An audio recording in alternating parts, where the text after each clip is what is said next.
Nigerian Genius. The challenge in the morning was a very interesting one.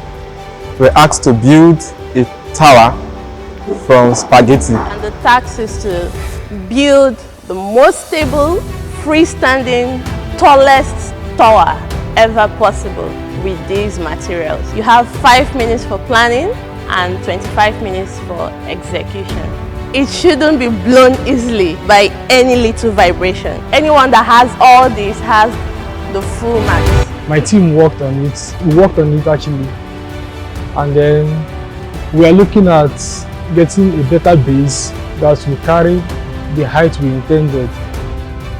We made the best of the base, and then at the slightest of time, we couldn't finish it up. Yeah, we were able to accomplish the task in the stipulated time, and we were the winning team. With the aid of Vision 360, we were able to get the CAD models. We also ran simulations. Those simulations generated the GM code. So we first of all did the programming of the CNC machine with the aid of the CAD software. So the two parts, the tools, the working principle, the grooving, we actually did 2 models. So this model, after getting it done on the CAD software, we export the G and M code file. This G and M code file now was then fed to the CNC machine. The CNC machine is given a material. We are all given a material. Each team, we are given a material. So the G and M code file is run on the CNC machine with our workpiece. So it was really thrilling